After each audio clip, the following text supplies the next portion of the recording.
ఓం గం గణాధిపతయే నమః. ఆంజనేయాయ నమః. ఓం మనోజవం మారుతతుల్య వేగం జితేంద్రియం బుద్ధిమతాం వరిష్టం వాతాత్మజం వానరాయూధ ముఖ్యం శ్రీరామదూతం శిరసా నమామి. ఓం ఆంజనేయాయ నమః.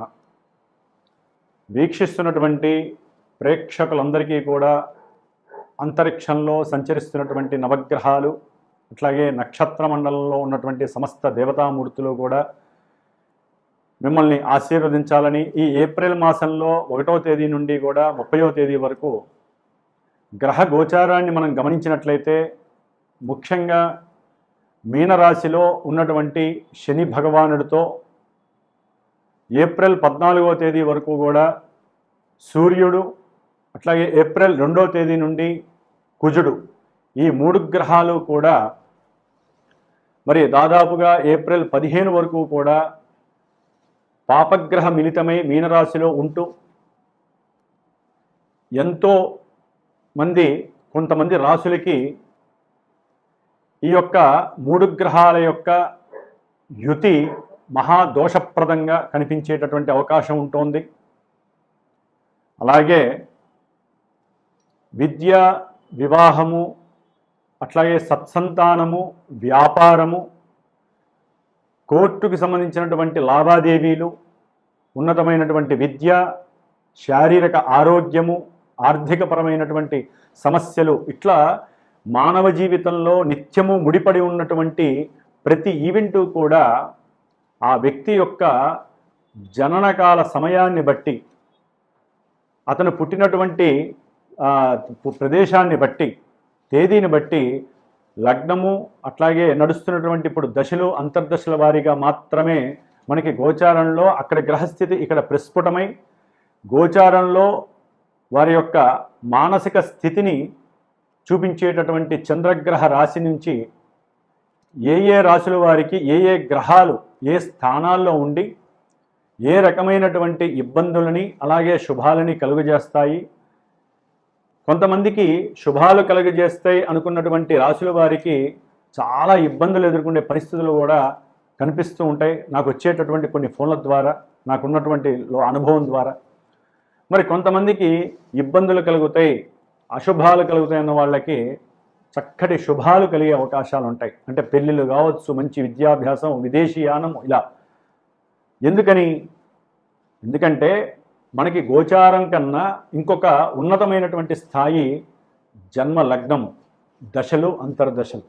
వాటిని బట్టి గోచారం మనకి చక్కగా ప్రభావితం చూపిస్తూ ఉంటుంది. కాబట్టి ఎవరైనా సరే మెయిన్ ఈవెంట్స్ అయినటువంటి కళ్యాణము కానీ, సంతాన విషయంలో కానీ, విదేశీయాన విషయము, ఇల్లు కట్టుకోవాలి, వాహనం కొనుక్కోవాలి, లేకపోతే విద్యలో ఆటంకాలు కలుగుతున్నా, భార్యాభర్తల మధ్య ఎన్నో అంతరాలు, అట్లాగే ఇబ్బందులు, ఎడబాట్లు, కోర్టు సమస్యలు, భూమికి సంబంధించినటువంటి సమస్యలు, ఏదైనా సరే, ఏ విషయంలోనైనా సరే ఇబ్బందులు కలుగుతున్నా, ఏ విషయంలోనైనా సరే మీరు ముందుకు వెళ్ళాలి, శుభం చేసుకోవాలి, ఇంట్లో శుభ కార్యక్రమాలు చేసుకోవాలనుకున్నా మస్ట్ అండ్ షుడ్ తప్పకుండా జన్మజాతకాన్ని చూపించుకొని జాతకంలో జరిగేటటువంటి విశేషాలు ఏమిటో మీరు చక్కగా మీకు నమ్మినటువంటి గురువు ద్వారా తెలియజేసుకొని వాటిల్లో ఏదైనా సరే అసమతుల్యమైనటువంటి పరిస్థితులు, ఇబ్బందులు ఉంటే వాటికి తగ్గ రెమెడీస్. జ్యోతిష్యం అంటేనే పరిహారం అండి. ఒట్టిగా పురాణం విన్నట్టు జ్యోతిష్యాన్ని వినకూడదు. ఏదైనా సరే జ్యోతిష్య శాస్త్రంలో ఈ దశల్లో ఇబ్బందులు జరుగుతున్నాయి, వీటికి సంబంధించినటువంటి ఇబ్బందులు జరుగుతున్నాయని తెలుసుకున్నప్పుడు ఈ చెవితో విని ఈ చెవితో వదిలేయకూడదు. మీరు కష్టపడాలి. మాలాంటి బ్రాహ్మణోత్తముల ద్వారా, పురోహితాదుల ద్వారా మంత్రపూర్వకంగా దేవతల్ని యంత్రపూర్వకంగా, తంత్రపూర్వకంగా ఆరాధిస్తూ ఆ యొక్క అంతరిక్షం నుంచి వచ్చేటటువంటి నెగిటివ్ వేస్ని తీసేసి మనం సృష్టించుకున్నటువంటి ఈ యొక్క కాలంలో మనకున్నటువంటి ఋషులు ఇచ్చినటువంటి మంత్రప్రయోగం ద్వారా ఎన్నో అభీష్టాలను నెరవేర్చుకునే శక్తి మనం చేసుకోవాలి. కాబట్టి మరి ఈ ఏప్రిల్ మాసంలో మేషాదిగా మీనరాశి పర్యంతం గ్రహాల యొక్క, నవగ్రహాల యొక్క స్థితిగతులు ఏమిటి, అవి ఏ రాశుల వారికి ఏ రకమైనటువంటి ఫలితాలను ఇస్తాయో మరి ఉన్నంతలో సూక్ష్మంగా, స్థూలంగా తెలుసుకునేటటువంటి ప్రయత్నం చేద్దాం. ప్రతి ఒక్కరూ కూడా ఈ నెలలో ఏప్రిల్ 2వ తేదీ నుండి మే 10వ తేదీ వరకు మీనరాశిలో సంచరించేటటువంటి కుజుడు శని మహాపాపగ్రహాలు ప్రపంచానికి విపత్తుని ప్రకృతిని పాడు చేసేటటువంటి వినాశకరమైనటువంటి ఇబ్బందుల్ని ప్రకృతి లోపల భూమి మీద బతుకుతున్నటువంటి ప్రతి జీవరాశిని అందులో మనం ఉన్నాము బుద్ధి కలిగినటువంటి వాళ్ళం మరి మనకి కూడా ఎన్నో సమస్యలను కలుగజేసేటటువంటి పరిస్థితి ప్రకృతి ఇవ్వబోతోంది కాబట్టి ప్రతి ఒక్కరూ తప్పకుండా శ్రీరామ రక్షా స్తోత్రాన్ని చదవండి. రోజు కుజుడికి శనికి సంబంధించిన స్తోత్రాన్ని నిత్యము కూడా చక్కగా 70 సార్లు, శనికైతే గనక 190 సార్లు చదవండి. వారి ఇరువురికి ఈ 2 పాపగ్రహాల్ని అణచివేసేటటువంటి శక్తి ఒక్క హనుమంతుల వారికి ఉంది దేవతామూర్తిగా. కాబట్టి హనుమాన్ చాలీసా రోజుకి 11 సార్లు చదవండి. కొంతమంది రాశులు ఎవరైతే ఉన్నారో వారందరికీ కూడా దోషాలు తొలగిపోతాయి.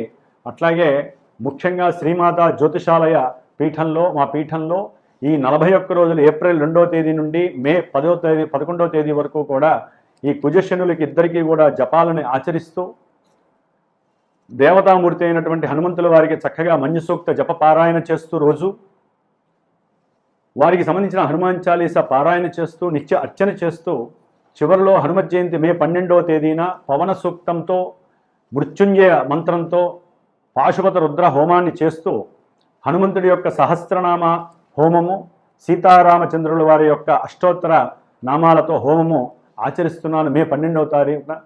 కాబట్టి సమస్యలు ఉన్నటువంటి వారు తప్పకుండా పీఠానికి సంప్రదించి దానికి సంబంధించినటువంటి పూజలో మీ యొక్క కుటుంబం తరపున కూడా మీరు కూడా పార్టిసిపేట్ చేసే అవకాశం తీసుకోండి. మేము ఎంత చేసినా మీరు కూడా తప్పకుండా కొంతమంది రాశుల వారికి ఏ అయితే ఇబ్బందులు ఉన్నాయో వారు తప్పకుండా మీరు కూడా హనుమంతుల వారికి అర్చనలు చేయించండి, వారి చుట్టూ ప్రదక్షిణాలు చేయండి, నిత్యము సింధూరాన్ని ధరించండి. మీకు సర్వత్రా కార్యము లాభం కలిగేటటువంటి అవకాశం హనుమంతుల వారిస్తారు. జై శ్రీరామ్, జై హనుమాన్.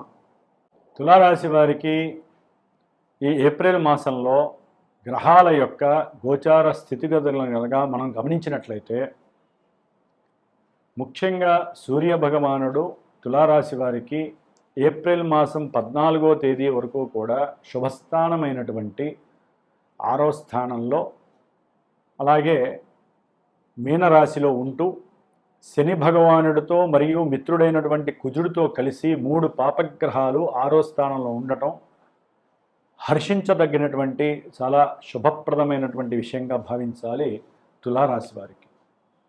ఈ యొక్క గ్రహ సమ్మేళనం వీరికి ఏ విధంగా ఉంటుందంటే విద్యలో మంచి పాండిత్యాన్ని నేర్పరితరాన్ని, ఎందుకంటే బుధుడు కూడా వచ్చి 11వ తారీఖున ఈ 3 గ్రహాలతో కలుస్తాడు. కాబట్టి విద్యలో ఉన్నతమైనటువంటి పాండిత్యాన్ని ప్రదర్శించేటటువంటి మంచి ఫలితాలని కలుగజేస్తుంది. వీరి యొక్క ఏకాగ్రతతో మాట్లాడే మాటలు కానీ వీరు తయారు చేసుకున్నటువంటి కొన్ని ప్రణాళికలు కానీ విద్య విషయంలో వీరు విద్యకి సంబంధించి ఉన్నతమైనటువంటి విద్యల పరంగా విదేశాలకి ఏదైతే ఎగ్జామ్స్ రాస్తారో వ్రాత పరీక్షలో ఆ యొక్క పరీక్షల్లో ఉన్నతమైనటువంటి విజయం వీరిని వరించబోతోంది తులారాశి వారిని. విదేశాలలో ఉన్నటువంటి వారు కానీ లేకపోతే ఉద్యోగాల కోసం ఎవరైతే అక్కడ ప్రతిపిస్తున్నారో వారికి సంబంధించినటువంటి ఈ తులారాశి వారికి మంచి ఉద్యోగ పదవీ బాధ్యతలు కలుగుతున్నాయి రవి వలన, అట్లాగే శని వలన. వీరికి ఉన్నటువంటి మేధస్సుని అవతల వాళ్ళు చక్కగా మెచ్చుకోవటం, ఆ యొక్క మేధస్సుని వదులుకోకుండా వీరిని వశపరుచుకోవటం, దాని ద్వారా ఇప్పుడు లేవు విదేశాలలో ఉద్యోగాలు అనుకున్నా సరే దానికి సంబంధించినటువంటి ఏదో ఒక సమతుల్యత కలిగినటువంటి ఉద్యోగ అవకాశాలని వీరికి కల్పించటం, దాని ద్వారా వీరికి ధనము వృద్ధి జరగటము, ఉన్నటువంటి అప్పులు ఏదైనా సరే విద్యపరంగా వీరు కాస్త అప్పులు చేసి ఉంటే ఆ విద్యలకి సంబంధించినటువంటి అప్పులు తొలగించే ప్రయత్నము చేయటం, దానికి తగ్గ శారీరక కృషిని కూడా జరుపుతూ ఉంటారు. అలాగే భార్యాభర్తల మధ్య జాగ్రత్తగా ఉండాల్సినటువంటి పరిస్థితి. ఎందుకంటే కుజశనులు 6లో కలవడం ద్వారా కొన్ని విషయాలలో ఇబ్బందులు ఉండవు, కానీ భాగస్వాములు కానీ భార్యాభర్తలు కానీ కాస్త లేనిపోని నష్టాలని కొని తెచ్చుకునే పరిస్థితి. ఆర్థికంగా ఇరువురి మధ్య వాక్ సంభాషణ విషయంలో విభేదాలు, అలాగే ఏదైనా సరే ప్రయాణాలకి సంబంధించిన సమయంలో ఈ ఇరువురి మధ్య కుటుంబంలో ఉన్న విషయాల గురించి మాట్లాడుకోవటం, తల్లిగారి విషయం కావచ్చు, పిల్లల విషయం కావచ్చు, వీరి యొక్క ఉద్యోగ విషయాలు కావచ్చు, వ్యాపార సంబంధిత విషయాలు కావచ్చు, భార్యాభర్తలు ఏదైనా దూర ప్రయాణాలు చేస్తూ ఈ విషయాల గురించి మాట్లాడుకోవటము, దాని ద్వారా కొన్ని ప్రమాద సూచనలు కూడా కనిపిస్తున్నాయి. జాగ్రత్తగా ఉండాలి. శత్రువులు అనేటటువంటి వారు, అట్లాగే రుణములు అనేటటువంటివి తగ్గే అవకాశాలు కొంచెం మెండుగా ఉన్నాయి. అయితే వీరి యొక్క శ్రమ కృషి అంత కఠినంగా ఉండాలి. అలసత్వము బద్ధకము ఉండి ధనము మీద ఆపేక్ష ఎక్కువ ఉందనుకోండి, అవి రిఫ్లెక్ట్ అయ్యి నెగిటివ్స్ని సూచిస్తాయి. కాబట్టి వీరు కోరినటువంటి ఉద్యోగ అవకాశాలు తప్పనిసరిగా వీరు గనక ప్రయత్నం చేస్తే 14వ తారీఖు లోపల తప్పనిసరి ఉద్యోగ అవకాశాలు ఉన్నాయి. జాతకంలో యోగించే దశలు అంతర్దశలు ఉంటే ఇప్పుడు ప్రజెంట్ గోచారం వీరికి అనుకూలతల్ని కల్పిస్తోంది. ఏదైనా అప్పులుంటే తీర్చే శక్తి వీరికి లభిస్తోంది. సంతానపరమైనటువంటి ధనలాభము వీరిని వరిస్తోంది. విద్య యందు వీరికి ఉన్నటువంటి ప్రతిభ వికసిస్తుంది. అలాగే సప్తమంలో ఉన్నటువంటి శుక్ర భగవానుడు తులారాశి వారికి దాదాపుగా ఈ నెల 19వ తేదీ వరకు కూడా కాస్త అనుకున్న విషయాల యందు ఇబ్బందులని, భార్యాభర్తల మధ్య లేనిపోని అపోహలని, అపార్థాలని, అనుమానాలని కలుగజేసే పరిస్థితి కనిపిస్తోంది. అసహనంగా ఉండేటటువంటి పరిస్థితి తులారాశి వారికి ఉంటుంది. భార్య విషయంలో కావచ్చు, భర్త విషయంలో కావచ్చు. ఎందుకంటే శుక్రుడు కారకో భావనాశాయ అని సప్తమ భావంలో శుక్రుడు ఉంటే కాస్త దంపతుల మధ్య ఇబ్బందులు తప్పవు అని శాస్త్రం చెప్తోంది. మరి వివాహపరమైనటువంటి విషయాల యందు ఆసక్తి కూడా పెరుగుతుంది. స్త్రీ వ్యామోహం పెరుగుతుంది. స్త్రీ వ్యామోహం వలన తెలియనటువంటి అనర్థాలు కూడా కలగటానికి అవకాశం ఉంది. అలాగే వీరు కొంచెం ఆరోగ్య విషయంలో ఆయుష్యపరంగా కొన్ని జాగ్రత్తలు తీసుకోవాలి. వాహనాల్లో ప్రయాణం చేసేటప్పుడు కొంచెం సమతుల్యంగా మాట్లాడే యోచన చేయాలి. అలాగే పంచమంలో ఉన్నటువంటి రాహుగ్రహం వీరికి మంచి స్వలాభాలను కలుగజేయటానికి అవకాశాలు మెండుగా ఉన్నాయి. విద్యార్థులకి మేధస్సు వికసించే పరిస్థితి కనిపిస్తోంది. కేతువు లాభంలో ఉండటం ద్వారా వ్యాపార వృద్ధి కలుగుతుంది. అనుకున్న ప్రతి కార్యక్రమంలో కూడా ఈ కేతువు సొంత నక్షత్రంలో ఉండి లాభాల్ని ప్రదర్శిస్తున్నారు 14 వరకు.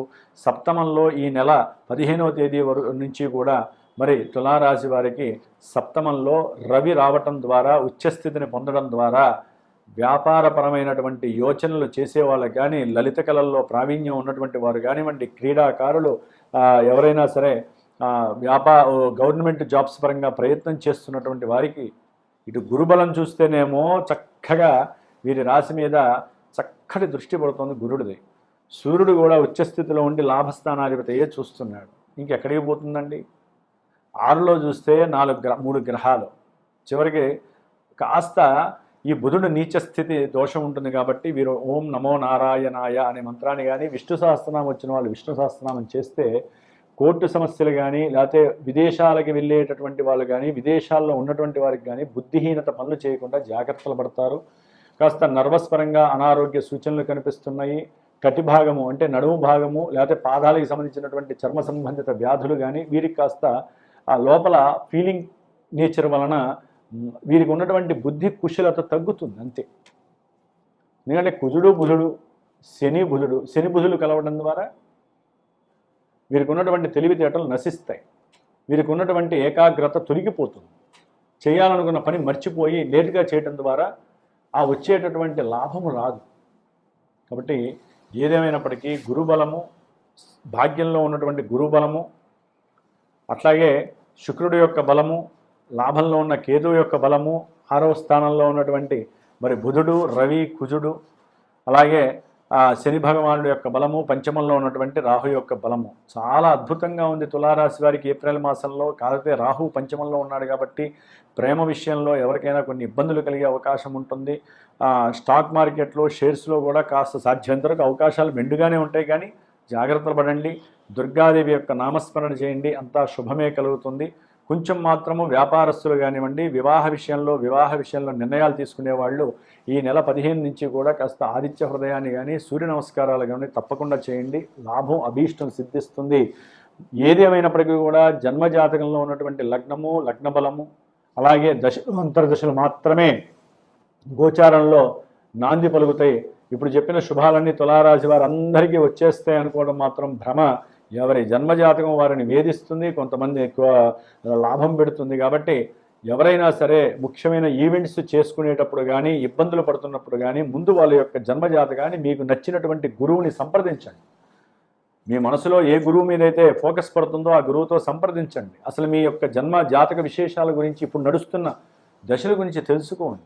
ఏ పనులు చేస్తే బాగుంటుంది, ఏ పనులు చేయకూడదు, మీరు ఏ ఇబ్బంది పడుతున్నారో కూడా ఆ విషయాలు తెలిస్తే చక్కగా అర్థంలా ఉంటుంది జ్యోతిష్యం. గ్రహాలు అద్దం మీద పడి ఆ గురువు ద్వారా మీకు తెలియజేస్తూ ఉంటాయి. కాబట్టి తులారాశి వారు చక్కగా ఆనందంగా ఉండండి. హనుమంతుడి యొక్క కవచాన్ని కానీ, హనుమంతుడి యొక్క చాలీసాని కానీ తప్పకుండా చదవండి. మీకు అంతా కార్యసిద్ధి కలుగుతుంది. జై శ్రీరామ్, జై హనుమాన్.